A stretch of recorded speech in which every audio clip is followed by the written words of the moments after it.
여러분, 우리가 이 말씀이요, 사람들은 긴가민가 하거든요. 사람들이 교회 다니면서 긴가민가, 자기가 경험을 못 해봤으니까. 그러니까 중간에 엄청 많은 사람들이요, 대부분 교회 다니는 사람들은 다 중간에 있는 거예요. 그러니까 뭐가 진짜인지 모르는 거지. 그렇죠? 여러분, 앞으로 교회 다닐 때 여러분이 생각할 때 교회 진짜 주님이 사랑하시고 천국에 갈 수 있는 사람들은 좁은 길이겠어요? 넓은 길이겠어요? 좁은 길이에요. 절대 많은 사람이 올 수 없습니다. 우리 교회 절대 많은 사람 못 옵니다. 우리 교회는 굉장히 부흥할 것 같아요? 말씀이 엄청 깨끗하고 좋으니까? 그렇지 않은 거예요. 이런 말씀들을 들으러 오기가 어려운 거예요. 왜냐하면 자기를 내려놓고 자기를 찢으려고 결심하지 않으면 우리 교회 다니기가 어렵거든요. 여러분은 그냥 처음부터 있어 왔으니까 이 말씀을 들으면서 어디 가기도 그렇고, 그러니까 그냥 듣다 보니까 이런 말씀도 증거하는구나, 이거 뭐 말씀 너무 좋은데, 이럴 수 있어요. 근데 처음 오는 사람들은 이렇게 결심하고 죽기로 결심하고 오지 않으면 쉽지 않은 교회가 우리 교회입니다. 그런데 잘 생각해요. 많은 큰 교회들이 이렇게 말씀하면 부담스러울 것 같으니까 편하고 세상적이고 편하고 좋은 것들을, 풍성한 이야기들, 자기가 이제 이렇게 공부하고 배우고 뭐 이런 말씀들을 증거할 거라고요. 그러면은 사람들이 그거를 따르겠죠. 더 좋아한다고요. 그게 바알 하나님이에요. 그 바알이라는 게 뭐 우상숭배, 여기 성경에서는 우상숭배처럼 되는, 그걸 성경 아까 우리 분명히 얘기했죠. 이 두 개가 같이 있어야 된다고. 바알 신과 하나님은 같이 있어야 되는 건데, 껍데기와 알맹이처럼 같이 있는 거거든요. 껍데기 신을 믿는 거예요. 근데 하나님을 믿긴 믿어요, 이 사람들도. 근데 기독교가 하나님을 믿긴 믿는데, 하나님 신을 믿긴 믿는데 껍데기를 믿고 있는 경우가 상당히 많아요. 그래서 우리 교회가 알맹이처럼 믿으려고 하니까 분명히 여기에 오는 사람들은 적을 거라고요. 앞으로도 마찬가지입니다. 만약에 어마어마하게 많은 사람들이 막 몰려오게 된다, 그러면 뭔가 문제가 생긴 거예요. 그 사람들이 성경을 배우러 머리로 어디 가보니까, 야, 이 성경 배우는 게 진짜 성경 좋더라, 이래서 머리로 배우려고 오는 사람들, 그런 사람들이 아마 막 대거 갑자기 이제 소문이 막 나다가 올 수도 있어요. 그것도 잘못된 겁니다. 그 사람들은 하나님을 진짜 믿는 사람들이 아니에요. 성경을 많이 배운 뭐예요, 그 사람들이. 그리고 그런 건 진짜가 아니고 가슴으로 자기가 진짜 불덩어리를 받으려고 하는 사람들이 돼야 되는 거예요. 그게 자기를 태워서 죽이려고 하는 사람이니까 사람이 많고 적으면 전혀 문제가 안 되는 거예요. 자기가 가슴을 내놓고 주님과 교통하는 그런 것이거든요. 그게 진짜라고요. 그러니까 우리 교회는 많은 사람이 오기는 글렀다. 그러니까 다른 교회들은 많은 사람들이 있죠. 그게 뭐 다 진짜다 이렇게 말하기가 어렵습니다. 근데 그 사람들이 그런 거를 더 인정하고 좋아할 거예요. 그러나 분명히 아세요. 저는요, 눈꽃만큼도 부럽지 않습니다. 그리고 눈꽃만큼도 그 사람들에 대해서 두렵지 않습니다. 저는 제가 만난 그 하나님, 그 말씀의 하나님이 이게 진리임을 나는 믿습니다.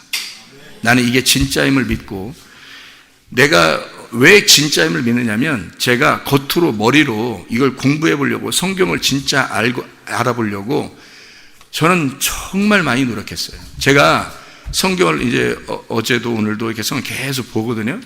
보면서 제가 이제 생각을 해봐요. 여기에 신학교 다니는 학생들도 있고, 또 지금 제가 만나는 목사님들도 있고, 또 우리 이렇게 아들도 있고,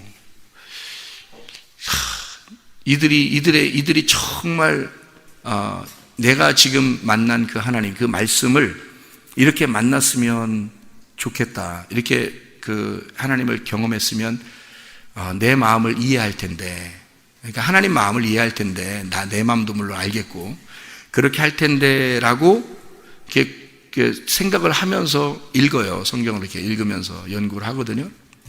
그런데 거의 불가능하지 않을까 하는 생각도 들어요. 왜냐하면 저는요, 이거 성경을 알려고, 머리로 성경을 알아보려고요, 얼마나 노력했나 몰라요. 제가 어떠한 상황에 처했어도 성경 이거 하나만큼은 놓지 않았어요. 어떤 상황에도. 이건 어릴 때부터 지금까지. 어떤 상황에도 내가 죄를 짓고 실패하고 죄의 구렁텅이에 있을 때도 이 성경을 놓지 않았어요. 어차피 목사였었기도 하고. 근데 성경을 놓지 않았어요. 성경을 연구를 어떻게 보면 그때는 더 했어요. 더 많이. 근데 지금은 이게 퍼즐이, 성경의 그림, 이 퍼즐이요, 딱 맞춰져 가지고 이게 그림이 딱 보이는 거예요. 이렇게 완전 하나로 딱 그림이 보이기 때문에 지금은 그때만큼 그렇게 연구를 하지 않아요. 그때만큼 성경을 그렇게 많이 보는 것 같지 않습니다. 지금은 이게 그림이 딱 맞춰지니까 이게 그냥 어디를 이렇게 봐도요, 이게 여기를 퍼즐을 놓고 보고 가운데 퍼즐을 이렇게 꺼내서 보고 끝에 퍼즐을 꺼내서 봐도 앞에하고 뒤에가 딱 그림이 딱 나와요. 그러니까 이게 그렇게 많이 이렇게 하진 않는 것 같아요, 옛날보다. 근데 옛날부터 한 번도 놓지 않은 때가 있었는데 그게 말씀이에요. 성경이에요. 제가 이거를 지금 사람들이 나만큼 할 수 있을까 하는 생각도 들어요. 근데 그거 가지고는 구원이 아니거든요. 이건 진짜 가슴으로 주님을 만나야 되는 건데, 그거를 제가 얘기했을 때 우리 교회에 나올 사람이 앞으로 많지 않을 거라고 나는 생각합니다. 진짜로. 교회가 부흥해야지 하는 기대를 가지고 여러분 앉아있는 사람들이라면 그 기대를 빨리 접는 게 좋아요. 그러면 성경이 안 맞는 거예요. 그렇게 교회를 부흥시켜서 나왔다면 사람들이, 그러면 가짜인 거예요. 이 진리의 말씀이 가짜인 거예요. 진리의 말씀을 증거하는 곳에는 반드시 사람이 적게 모이게 돼 있어요. 그리고 그 진리의 말씀을 듣는 사람들은 하나님이 그쪽으로 살 사람들, 구원받을 사람을 마지막 때에 데려다 놓아요. 근데 그게 많지는 않아요. 반드시 많지 않습니다. 그게 누가 나보고 그래요. 큰 교회 하고 싶지 않냐고 그래요. 누가 나보고. 만약에 내가 지금 진리의 말씀을 깨달았는데 그게 좁은 길이고 좁은 문인데 누가 나보고 물어본다면 나는 그걸 다 흩어버릴 겁니다. 그건 성경적이 아니기 때문에 그래요. 많은 사람들이 모였다는 자체가 성경적이지 않아요. 성경에는. 하나님은 그렇게 역사하지 않습니다. 진리가 있는 곳에는요, 반드시 적은 숫자가 있어요. 엘리야와 바알 숭배자들 보세요. 어떻게 돼 있나? 바알 숭배자들 엄청 많이 모였죠. 그리고 엘리야는 한 명입니다. 어디에 하나님이 계신 거예요? 엘리야한테 하나님이 있었던 거예요. 근데 나는 지금 여러분에게 단도직입적으로 얘기합니다. 저는 제가 만난 하나님, 그 말씀의 하나님이 진짜라고 믿습니다. 왜냐하면 이것은 제가 경험한 것이니까. 이건 내가 만난 하나님이니까. 이게 진짜니까. 이게 마지막 시대에 여러분에게 호소해도 누군가 구원받을 사람들만 이곳에 남아있게 되는 거죠. 그렇지 않은 사람들은 분명히 보세요. 끝까지 견디나 안 견디나를 보세요. 보시라고요, 여러분. 누구도 여기서 끝까지 견디기가 쉽지 않습니다. 많지 않을 거예요. 그러나 끝까지 견디는 자는 영혼의 구원을 얻을 것이다 라고 하는 하나님의 말씀이 있죠. 누가복음 21장 19절 말씀이에요. 그럼 그 자신 있냐고 나한테 물어보세요. 자신 있습니다. 왜 자신 있느냐면 하나님이 구원하시는 거예요. 여러분이 어디에 있더라도 하나님이 구원하는 거예요. 그죠? 근데 반드시 하나님이 구원할 자들은 둘 중에 머뭇머뭇하는 사람들에게서 엘리야는 반드시 한쪽으로 오라고 합니다. 자기 쪽으로 오라고 그래요. 왜? 너 살려면. 엘리야가 자기 때문에 그렇게 얘기하는 거 아닙니다. 잘 들으세요. 엘리야는 어차피 혼자 살다가 갈 팔자예요. 엘리야는. 사람들이 엘리야 편으로 다 왔어요. 그죠? 그 싸움이 이겼으니까 엘리야 편으로 왔지만 엘리야가 그 사람들을 데리고 물려다니면서 이렇게 살았어요? 아니에요. 엘리야는 어차피 혼자 살다 갈 팔자예요. 그래서 엘리사한테 안수하고 엘리사한테 능력을 베풀고 다시 자기는 올라가 버리잖아요. 이게 흩어져 버린다고요. 다시 사라져 버린다고. 그게 엘리야의 팔자예요. 하나님을 만난 사람들의 팔자는 주님과의 관계가 확실하기 때문에 자기가 유익을 얻으려고 사람들 모으지 않습니다. 그래서 우리 교회에서는 이 사람들이 다 사라져도 하나도 문제될 게 없는 거예요. 목사 입장에서는. 왜 그러냐면 이 목사는 하나님을 만난 경험이 있단 말이에요. 그러니까 엘리야는 혼자 살다가 갔어요. 사람이 다 모여서 끌고 다니고 그러지 않습니다. 그건 성경적인 방법이 아니에요. 근데 문제는 엘리야가 왜 오라고 그러냐, 자기한테. 왜 오라고 그러냐면 너희들 그 말씀 듣고 살으라는 거예요. 내가 전하는 그 말씀, 내가 하나님을 만난 그 불의 하나님, 그 하나님의 말씀을 듣고 회개하고 천국을 기다리라는 거예요. 그래야 네가 산다. 그거를 똑같이 증거한 자가 침례 요한입니다. 침례 요한이 엘리야처럼 와서 회개해라. 침례 요한을 만난 사람들이 그렇게 그 사람들이 침례 요한 하면 대단하잖아요. 그 당시에 막 메시아가 아니야 이 사람이 그렇게 할 정도로 막 훌륭하게 봤거든요. 아마 침례 요한하고 악수 한번 하면 손도 안 씻었을 수도 모르고요. 침례 요한한테 요즘 말로 따지면 사인 좀 해달라고 했을 수도 있어. 요즘 말로 따지면 우리 그 셀카 한번 찍을까요? 하면서 사진도 같이 찍을 수도 있어요. 침례 요한하고. 그리고 그 사진 찍은 거 액자로 걸어놨을 수도 있습니다.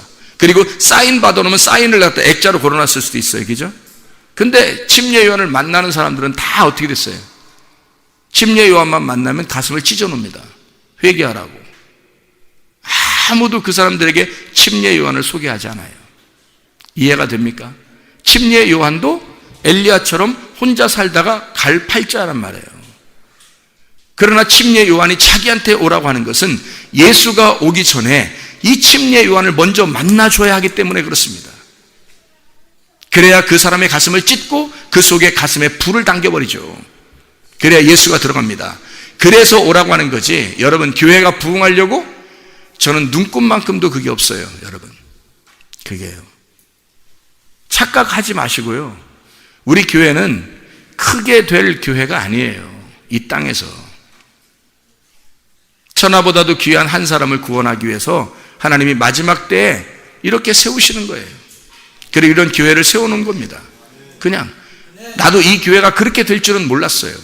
근데 하나님이 나를 그렇게 만나시니까 이 교회가, 이런 장소가 그렇게 돼버리고 있는 거예요. 근데 어떡하냐고. 이게 진리의 말씀임을 이 교회에서 하나님께서 이렇게 주시고 있는 이 말씀들이 진리의 말씀임을 깨달으시기를 바랍니다.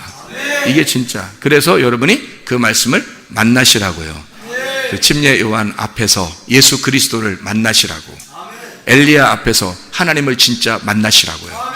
네, 여러분에게 작은 구름이 떠올 때 큰 비의 역사가 여러분 속에 임할 것입니다.